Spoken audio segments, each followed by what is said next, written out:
Welcome back to the Kevin O'Connor Show. Joining me today is Rafael Barlowe from NBA Big Board on Substack. You get your Locked On NBA Big Board show that you co-host with your brother James Barlowe. Rafael, thanks for joining me today, man. No problem. I'm excited about this one. Yeah, man. Well, I mean, we've known each other for a few years. It's our first time podcasting together. We're here in Chicago at the NBA Draft Combine. In this postseason, we've seen more physical play than we've seen in a long ass time. Yep.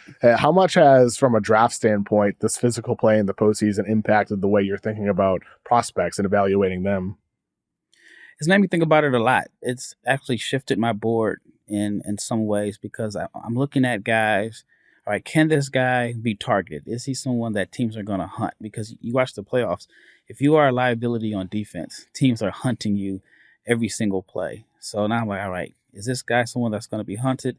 And does he have enough offense to stay on the floor? So I'm looking at like a guy like Carter Bryant. I wasn't as high on him before. I mean, 6 points per game, but we're talking about somebody that could possibly be a lottery pick despite averaging just 6 points a game. I think he played like 19 minutes. But I think for him, because he can defend, that should put him in a position where he can stay on the floor. And he shot 37% from three this year. Great finish to the season for him from three. Wasn't a high volume of attempts, but if he can defend and knock down open shots, then you're like, okay, he should be able to get playoff minutes.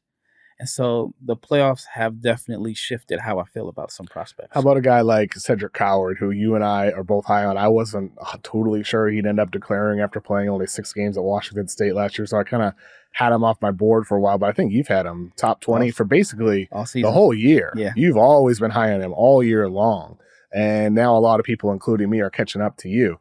Somebody like him, I feel like, is a good example of somebody, like you said with Carter Bryant, where he's going to be safe in terms of his floor come playoff time in the NBA. Yeah, especially if he can shoot. I mean, the measurables, we got him officially, like, 7'2" wingspan. 7'2" wingspan, like 6'5" without shoes, +9 difference is crazy. That's crazy. I mean, I don't know where he buys sweaters at, but he should have the money now to get a good tailor. But other than that, how do you buy a long sleeve shirt or a sweater with that wingspan? But yeah, I think that he's someone that is playable in the playoffs. He can shoot, he can pass. And even though it was just a small sample size of 6 games, I really thought that he was a first-round pick based off of what I saw last year at Eastern Washington. Oh, yeah, for sure. I mean, I think I interviewed him for this podcast, which will air it at some point, and it's like, you know, I talked to him about, like, the post game he has. Yep. Like, 6 or 7, post-ups a game at Eastern Washington. Yep. He's super versatile. He has so many different ways that he can get you on offense. And defensively, the dude with his wingspan, I mean, it's ridiculous. Yeah. 7'2", and he brings intensity as well. So I think like somebody like him, who's like a guy that you've dropped down your board because of either, concerns about the postseason or just what you've seen in recent weeks. Jase Richardson. Okay. His size. He measured small. I like Jase. I want to love Jase. I like Jase. Him. One reason why I haven't dropped him even further is because I don't want to make the same mistake I made with Jared McCain last year. But the efficiency is there. He measured at 6 foot. He did have a +6 wingspan. 6'6" wingspan, right? Which is good. You'll take that. I don't know if he's a 1 or if he's a 2. He plays bigger than 6 foot. His finishing at the rim, he shot like almost 70%. I mean, he has amazing touch on his floater. And that's the weird thing about when you look at the rim stats, you would think that he's finishing right at the rim, but for him, it's just all touch shots and floaters. I'm torn. I'm torn between, all right, does he have more game than what he was able to show at Michigan State? He didn't really have a lot of minutes. I think there was a couple game stretch where he was like the primary ball handler.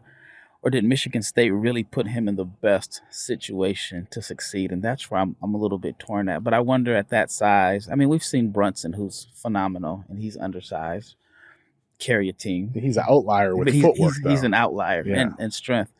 And so I do have some concerns about Jase Richardson on the defensive end. Is he someone that will get targeted in the playoffs? Well, what about like with Indiana? Andrew Nembhard is a playoff riser for them. Yep. And he's 6'3" with shoes, I think, something along those lines, or maybe 6'4" with shoes. He's a guy that I know. I didn't see this when he came out of college. He's a lot stronger than he's given credit for. Yes. I think Andrew Nembhard is also somewhat of an outlier in a sense. I mean, also defensively, the dude is a monster. Like, he makes such timely plays, and his awareness is on another level. His brother will be in this year's draft class, Ryan Nembhard, who is much smaller than Andrew Nembhard, but he's like pure point guard, throwback, classic point guard. I like him as a late second round pick or like a top undrafted guy. Like, I'd want to gamble on another Nembhard brother. Yeah. I'm from Omaha, born and raised, and, Creighton fans are still a little bit bitter of him leaving. But I like him a lot. I mean, he led the nation in assists, and I wrote an article right before the G League Elite Camp that if I am a big or a player in that camp, I'm praying that I'm on Ryan Nembhard's team. And I think 2 of the guys on his team got invited to the NBA Combine because he knows how to get guys the ball in the right spot. He's like the ideal third point guard that you will want on an NBA team. Doesn't turn the ball over, makes the right plays, gets guys the ball in their spots, and he shot the ball well at the Combine yesterday. Yeah, he did shoot the ball well, and obviously, like, it's just Combine. Yeah. I don't think anybody is going to read into it too much with the shooting numbers, but it's nice. Yeah. It's nice to see that he's shooting the ball well in that setting. You'd rather that than like the Colin Murray-Boyles misses all over, air balls. And I'm a Murray-Boyles guy. I'm not. But I'm falling out of love. Tell me why I should continue to fall out of love, because you said you're not a Colin Murray-Boyles guy. I like him for the college game, and I'm not big on just making apples to apples comparisons, but he's a guy I can't put in a box as who to compare him to. I've seen some Draymond Green comparisons. I don't think he's I got Draymond. that on my draft guide. I know he's not Draymond. He's not There's all no time. Draymond. There's no Draymond. He's not all-time level Draymond, but I think there's shades of it. Yeah, exactly. There's shades of it, and like I think he's a Draymond in the sense, Draymond-esque in the sense that system player on offense where fit is going to be everything. Yeah. Like it is with Draymond. He is in the perfect position in Golden State, playing with Stephen Curry and Klay Thompson and KD and all those guys over the years, and Steve Kerr's system. It was just perfect. The stars aligned for Draymond there. But you know what? We talked about Russell Westbrook apologist. I might be a Draymond apologist.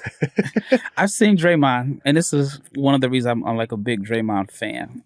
It was like Mo Williams a few years ago had these runs in Dallas. He called it Grind Week, where he had different NBA players come in and train.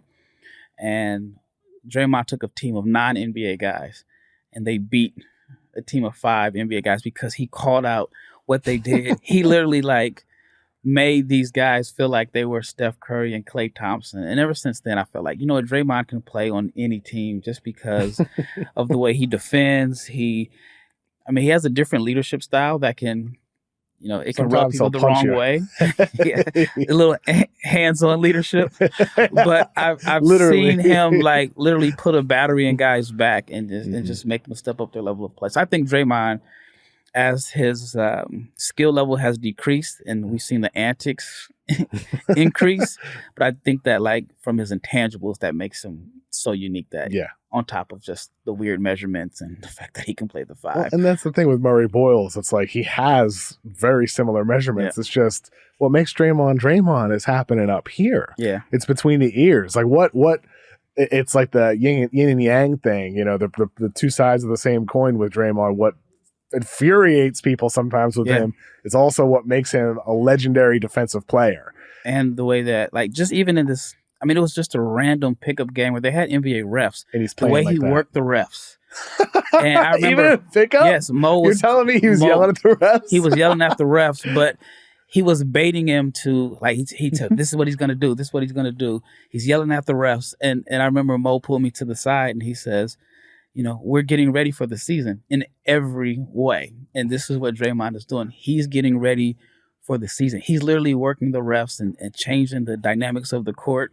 So that's what makes Draymond so unique. So that's why it's hard for me to compare anyone to him. But I get the comparisons a little bit for CMB because he is a good passer. I don't know if he can initiate the offense like Draymond can, but I feel like Draymond was fast in his prime. Yeah. Just so quick on the floor. Yep.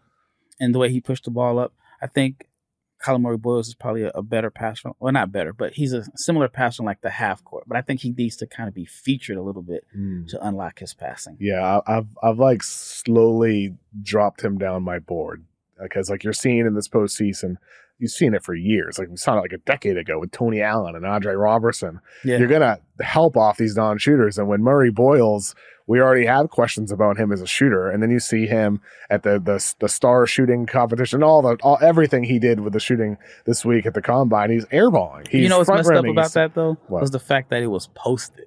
Yeah. I thought that was kind of messed up because it just kind of really feeds into the questions that we already had. I mean, he wasn't the only one that really struggled. We're going to see the numbers at least. Yeah. I guess once there's video behind it, like I've seen some of the chatter after the video. But there were some other guys that really struggled with their shooting too. Mm-hmm. But the fact that his was posted and it was like so close.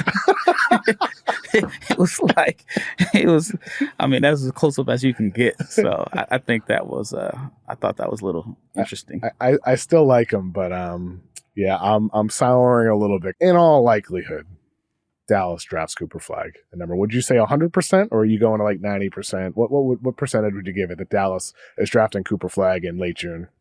90. 90? 90. Okay. Where's the 10% that you're? I mean, Giannis is rumored to be open to exploring other options. So I think every team should at least kick the tires on that. I do think that other teams have a better offer for Giannis. But if you're Milwaukee and maybe you feel like you want number one. You want the guy that is a good transition as far as keeping the fan base excited. Maybe. Sure. I think if I'm Giannis, though, I'd rather go to, San Antonio or Houston if it's one of those three teams from Texas. Personally, why is that? Giannis.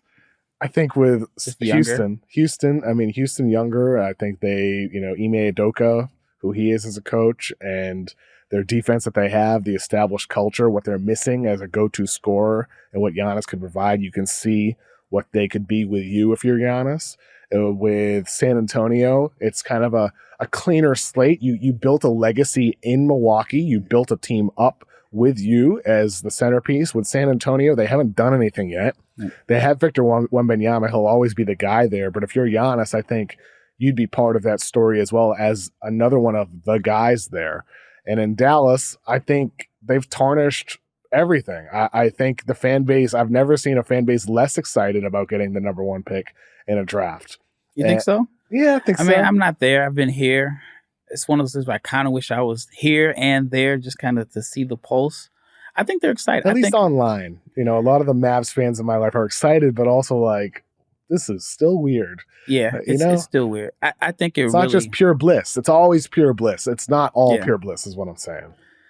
I think so. Oh, I think that is because fans are like, they despise Nico. And they still want him fired so he doesn't screw it up. This gives him an extension. This helps him out because, I go to all the Mavs home games and I saw the crowd and the Fire Nico shirts, and every time they put somebody on the Jumbotron, somebody would lift up their shirt and have another shirt underneath. And I think that getting Cooper Flagg is going to help as far as the season tickets. So the arena is going to be packed again next year. There's going to be some buzz and excitement there. And I guess some fans are like, Nico got, got helped out by this a lot. Yeah, he did. He definitely did. Ultimately, though, we'll see what happens there. The draft, really starts at 2 in terms of which players get selected. It will be Cooper 1, depending on who is there, likely Dallas. But at 2 with San Antonio, Dylan Harper, not a fit with Stephon Castle and De'Aaron Fox. I would not like that fit for Dylan Harper if I'm in his camp. San Antonio is going to be in that Giannis sweepstakes as well, I would expect. It's going to depend on who Giannis signals to that he wants to go there, with a team making some significant offer to the Bucks for him. What do you expect to happen at number 2 with that pick that San Antonio currently has? I'm torn on it. I agree. I don't think that is the best fit for Dylan Harper. I think he's best with the ball in his hands. So if I'm him or his camp, I'm like, I kind of hope this Milwaukee thing, it happens. But I'm not sure what they're going to do. I would definitely explore trading for Giannis. How often can you get a guy like Giannis to pair with Wembanyama? And we didn't even get a chance to really see. Did they even play a game together? De'Aaron and Victor? Who was that? Wembanyama and Fox, you said? They played a few, but not just penny. A very small amount. Very small amount of games. So, if I'm San Antonio, I'm definitely trying to get Giannis. get a chance. Was he 2-time MVP? Yeah, I mean, he's one of the greatest players of all time. Top 20, top 25 all time, with a chance to rise significantly. Yep, and a champion. Exactly. So I'm definitely trying to make that move, and I think it'll be better for Dylan Harper also. Yeah, I think so as well. For Dylan Harper, it'd be for the best, and for Giannis, to me, San Antonio is the number one team, because also the thing with Dallas is Kyrie's out for most, if not all, of next year. It's kind of similar to your Dame situation that you already have with the Bucks. Yep. I want to go to a team where I feel like I can build something and have it shaped into, similar to Milwaukee, into your own image. You're part of building that out. Whereas with Dallas, I don't know. I wouldn't love the vibes there, if I'm honest. But then again, I'm biased. I'm speaking only from myself. I got an email from Kev from Philly, and he's, emailed into the show before, and he had a draft question for us. He said, or draft comment for us. He said, I agree with 94% of your mock draft, but I got Thomas Sorber going in the lottery. Double big lineups are coming back thanks to Jokic. You're somebody, you interviewed Maxime Raynaud out of Stanford. You have him 12 on your board. Thomas Sorber, another big. I have him, I think, in the late 20s. I'm not quite as high on him, but the double big thing that we're seeing from a lot of teams and some important minutes in the postseason, Adams and Şengün. Obviously, you're seeing Mitchell Robinson and Karl Anthony Towns on the floor as well. How much has that changed your evaluation of some of these bigs and how their role could be moving forward in the NBA, whether it's Sorber, whether it's Raynaud, or whoever else comes to mind? Yeah, there's a couple guys in the lottery that I think if they go the way I would have it, they would play in some double big lineups. I actually absolutely love Derek Queen in Portland. I would love to see a Derek Queen or 4-5 pick and roll between him and Donovan Clinton. Oh, that'd be fun. And then I would love to see Raynaud and Victor Wembanyama in San Antonio. I mean, they were teammates before. 2 7-footers that can shoot the ball. I just like that fit. Now, if this Giannis thing happens, then pick number 14 is definitely probably going to the Bucks. Could you do a triple big lineup though? I mean, I'm serious. I'm not, could you, Victor with his shooting and his versatility, Giannis, and Giannis's perimeter defense, could you, in theory, have 3 bigs on the floor? That would be interesting. I mean, you talk about the game just changing right before our eyes. I mean, it happens every few years. That would be very, very interesting. Giannis or Victor can run point. Raynaud can pick and pop. That's crazy. He can play on the perimeter, and Raynaud can handle a little bit too, attacking closeouts. Yeah.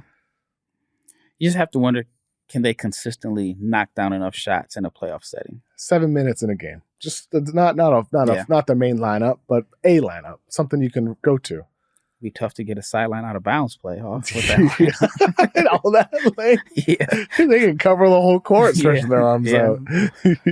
But yeah, I do think the 2 big lineups are coming back. I never would have thought I'd see Şengün and Adams on the floor together. I thought that was very interesting. Mm-hmm. It was one of the best lineups in basketball through the whole regular season and the postseason. They were the whole reason why they went to 7 with the Warriors. Yep. Those guys were great together. So I do think the double big lineup is back in certain situations. That might not be the main thing where you see teams starting with it, but I think it's effective as long as one of those bigs. When I say that, Şengün and Adams, neither of them can shoot. Yep. So it worked for them because Adams is a truly elite rebounder, Şengün an elite rebounder as well. But it's nice when one of those bigs can at least space the floor. Yeah. That's the benefit there. Do you think Raynaud will go in the lottery? Because I think I have him 15 on my board right now, and I like him as a lottery talent, but a lot of people project him in the 20s.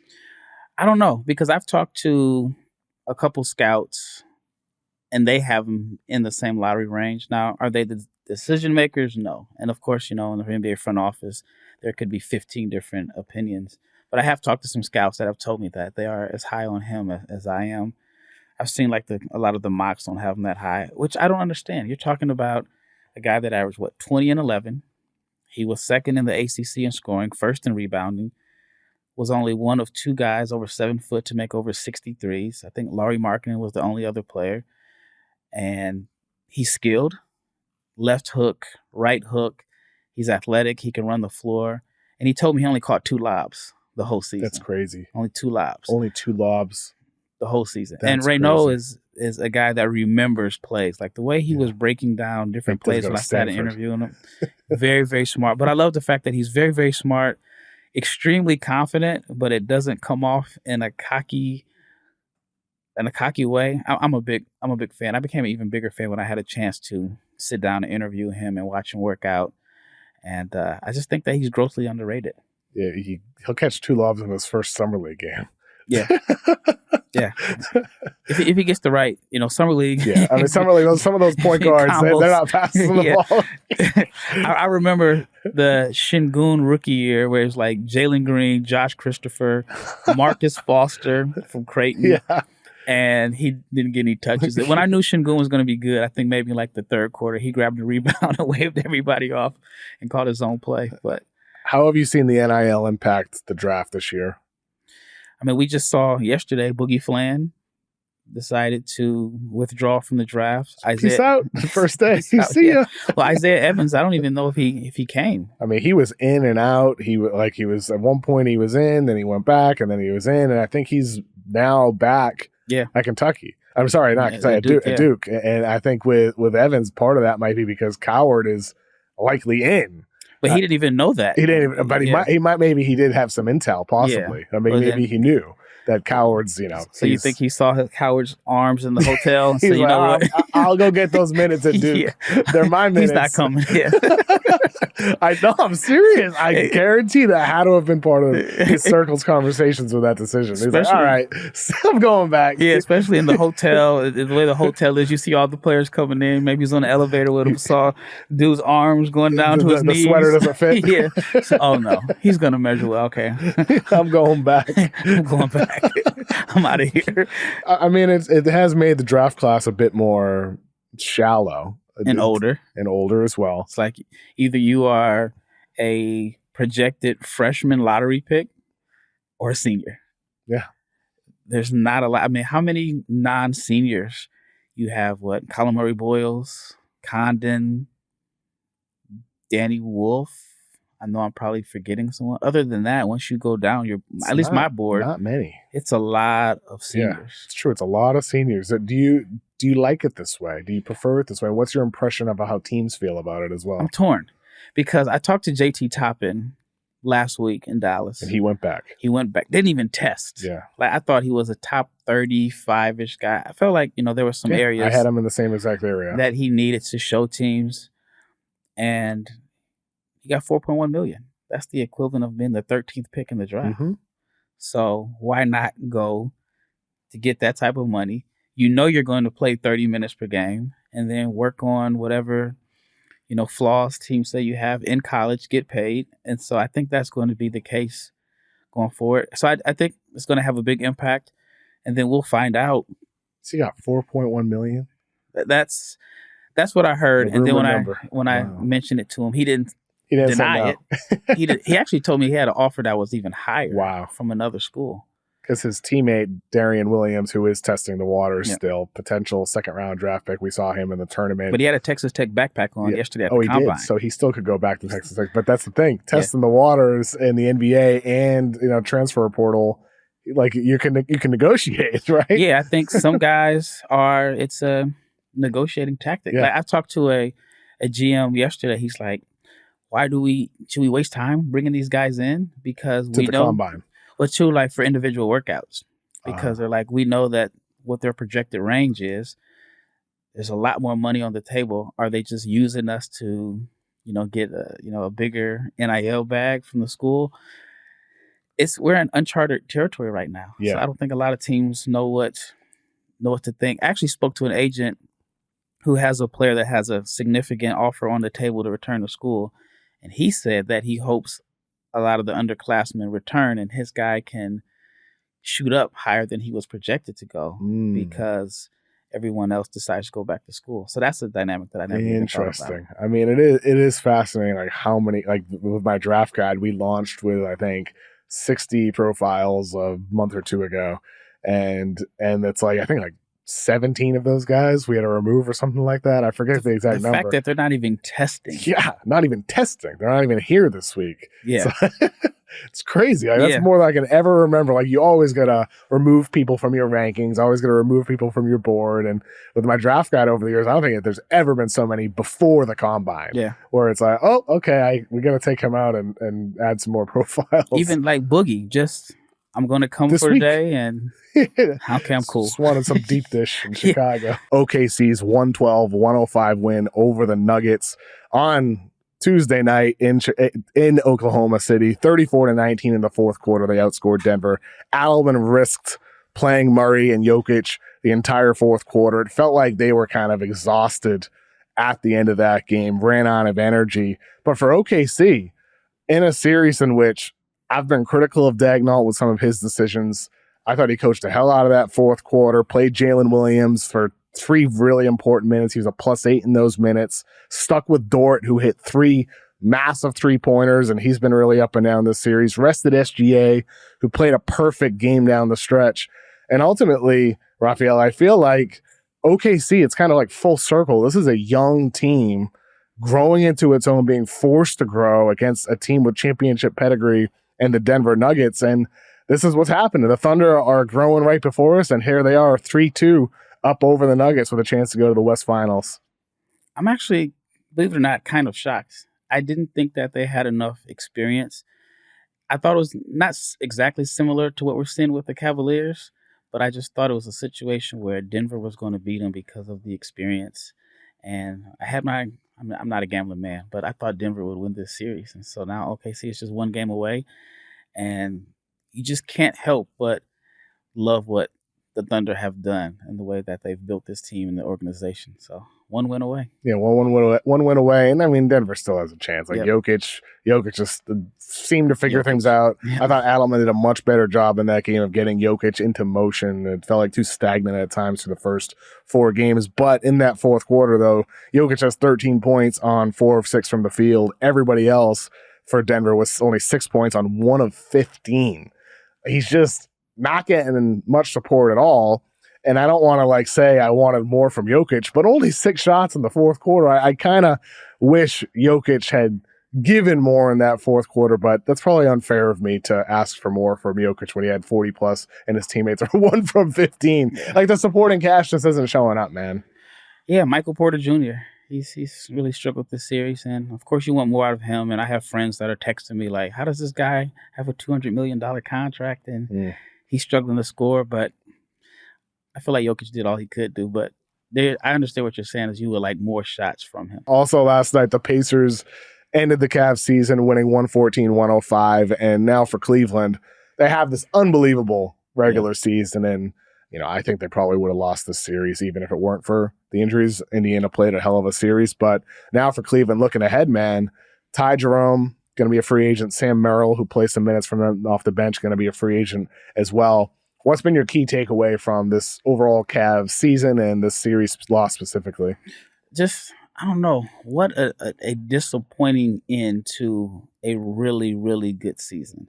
I did have some concerns about the size of their backcourt and how it would, fare in the playoffs. I think Donovan Mitchell, I don't know if he's been past the second round, and he's had some phenomenal playoff series, but I did have some concerns about that. But I thought Cleveland was going to win, but some of their, injuries played a major role in it. But Ty Jerome, what a terrible time to not play your best basketball after having the year that he had. I think it's going to be an interesting offseason in Cleveland. Yeah, look, Ty Jerome in the series against the Pacers shot 32% from 2-point range, 25% from 3, barely could get the ball up the half court sometimes before it's an 8-second violation. Overwhelmed on defense, he just looks slow. And then Jared Allen, game 4, 2 points, 2 rebounds in 20 minutes. Game 5, 9 points, 4 rebounds in 30 minutes. This is what, the third, fourth? It feels like every postseason. Yeah. I know it's at least 2 in a row. Jared Allen is completely overwhelmed in the postseason physically by Mo Wagner, with the Orlando series, to Mitchell Robinson last year, and then this year it's Miles Turner, who people have criticized for his toughness, and he was out toughing Jared Allen. I feel like Cleveland's gonna have to take a long, hard look in the mirror this offseason with who are our guys that we want to keep building with and fighting with moving forward. To me, Mitchell's one of them. I know, like you said, he hasn't been out of the second round, but I think that dude's a baller. I think he's a dog. I think he elevates his play in the postseason. He did it in Utah. He did it in Cleveland. I think Evan Mobley, there were times he felt underutilized in this postseason. That's partially on him. He needs to keep growing physically as well. He needs to keep growing his game. But for Cleveland at this point, Allen, Jerome, those guys specifically, and Garland too, they're going to have to think about those guys. Indiana, what we're seeing with them in their now series win over the Cavaliers, they got shooting everywhere. Yeah. They have so many different offensive initiators and so many ways to attack you. It's not just Tyrese Halliburton, who is, emerged into something truly special. Yeah. And, he had 30-plus points in that closeout game over the Cavaliers. Last year, they go to a conference finals. They beat the Knicks in 7 in what was an awesome series to get there. Then they get swept by the Celtics. Well, Boston looks like they're going to get outed here by the Knicks. Unfortunately, Tatum ruptured Achilles, we found out. Heartbreaking news for the Celtics, and we'll talk about them in a second. But, for Indiana, looks like it's going to be a rematch against the Knicks. Indiana, back in the conference finals, 2 years in a row now. I feel like I'm shocked, but also we've known they've been good all year long. Ever since December, they've been a tremendous team. What surprises you most about the Pacers? Is it like Halliburton becoming a star? Is it their overall team success? Like, what surprises you most about Indiana? Halliburton. I got to ask you a question. What were your thoughts on Halliburton coming into this draft? Because when he entered the league, he's a player that I feel like I was totally wrong on and right about at the same time. I had concerns about the low release on his shot. I had concerns about him getting to the foul line. I thought he was like the ultimate connective piece to where I wanted Phoenix to draft him that year. Like he could play with Chris Paul and Devin Booker. You could play him at the 1. If Chris Paul is out, you can play him at the 2 if you want to run with Chris Paul. I just thought he was this connective piece. I did not see like franchise star or a guy that could lead his team to multiple conference finals. But I feel like I wasn't wrong about the concerns about the lack of rim pressure, the low release on the shot. I didn't think he was going to get the shot off against NBA competition. I was totally wrong about that, but I feel like my concerns were legit. Yeah, I mean, I think the concerns were legit, and he just proved a lot of people wrong. And ultimately, for me, I just pulled up my rankings for every update in 2020. This was my worst year. This was my Killian year with Killian. Hey, you know what? I was with you. You were with me with Killian. Where'd you have him ranked? Not number 1, right? I think at one point I did. I was 100% sold. Yeah. And I didn't have the platform then, so it kind of like. I mean, look, man. I think Killian is the type of thing where it's like right evaluation with pros and cons. It's just the shot is a disaster. Yeah, and I don't think he's got it between the ears either. With the right approach to the game in an NBA setting or handling the rigors and the pressures of it. And the Detroit situation was not great for him either. Just the confidence. Yeah, he doesn't have confidence. Yeah. Exactly. I mean, his free throw percentage has fallen off a cliff, I think, because he's in his head. Yeah. But with Halliburton, whenever we launched the draft guide that year in 2020, I had Halliburton at 3. Okay. And I ended up dropping him to 10. So, which is about the range. Yes. So, like, I had him at 3. I loved him, and I just got scared for exactly the reasons you're talking about. Like, can this guy create against an NBA defense, or is he just going to be like a secondary guy who occasionally attacks, out of pick and roll, but will mostly be like an off-ball guy? Will he be Andrew Nembhard, just bigger? Like, you know what I mean? Like, that's kind of like what Nembhard is for the Pacers. Is what I thought maybe Halliburton could be. Yep. I didn't see Halliburton being the guy. I didn't either. Obviously, a few other teams didn't either. No. I think one of my knocks was, and I don't know the numbers off the top of my head, but I think he went to the free throw line like 60 times in like a year and a half. Very limited. Yeah. So that was my concern. And I like rim pressure. And even now with him, man, like there's still times I'm like, dude, why'd you only shoot 12 times? Like the Pacers, I wish you shot 30 times in this game. Yep. And that's still the thing with him that, I think in this conference finals, likely against the Knicks, and if they do advance to the NBA finals, I think there's going to have to be a game where Halliburton, sort of like he did in this closeout game over the Cavs, asserts himself and goes through a multi-game stretch where he shoots 25 plus times in a game because he is their best player. He is their best creator. And ultimately, though, I mean, for Indiana, they're awesome, and I look forward to seeing them next round against the Knicks because that could be a really awesome series, especially in all likelihood. It'd be a shocker if the Knicks blow a 3-1 lead against the Celtics without Tatum. Tatum has been sensational for them. He's turned around his shot mid-series. He had one of his best games of the entire postseason, and then he ruptures his Achilles. And so for Boston now, like the run might be over. Yeah. And I mean the run going back to when like Isaiah Thomas was there and Jaylen Brown was a young player, and Jason Tatum was a young player, and they were still going to a Game 7 against LeBron James when he was with Cleveland.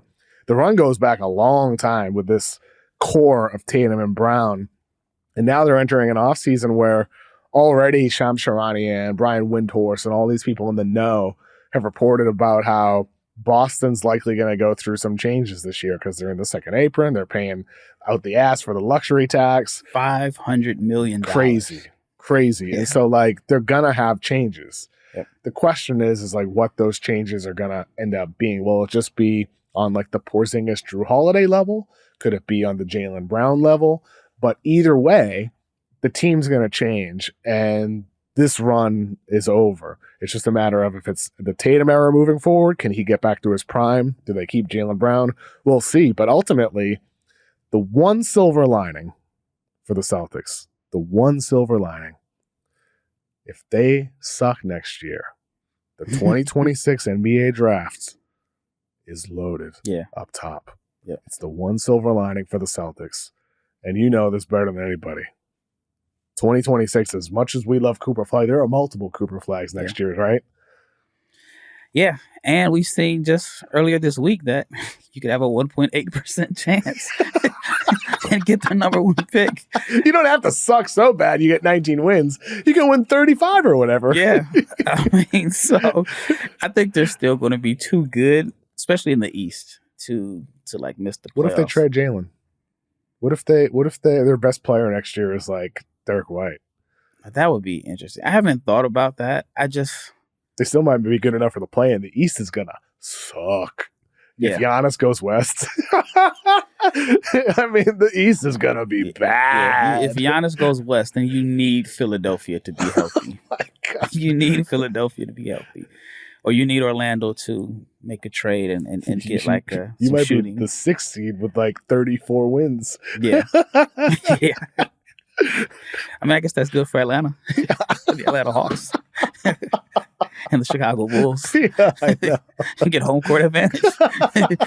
just break even. It could be really bad next year in the East. But, I mean, next year's draft class, that is the silver lining for Boston. Like, you might end up with 8th best odds and you move up to number 2 and you get a chance to draft Deep Bonsa or Boozer. Could you imagine the conspiracy theories? Oh, if they get Brockton, Massachusetts. Oh, my God. I'm from Brockton. I grew up in Brockton, Mass. So if Deep Bonsa goes to Boston, he'd love that. He's still a hardcore Celtics fan. Yeah. Him and his dad and his family watch every Celtics game still. So I'm sure he would love to get drafted by Boston. Conspiracy theories behind that, if that happens. I know. And then Tatum comes back. And then they get, instead of Brown Tatum, it's the Deep Bonsa Tatum era. Oh my gosh. That would be crazy. Hey, you never know. It could happen. You really never know. I mean, this year the NBA has proven you never know. Anything can happen. You never know at all. I mean, I think it's happened a lot. It happened in the LeBron 03 draft 2 decades ago. It happened Derrick Rose in Chicago. I mean, a lot of people talk about how it's rigged. Maybe we're living in a simulation. That's another possibility. It does seem like in the NBA that the most entertaining outcome is what seems to happen. I never thought about the AJ being from the Boston area. I never thought about, my gosh. I know. You never know. Yeah. Rafael, thanks for joining me today, man. I really appreciate it. No problem. I enjoyed this so much. Thank you, man.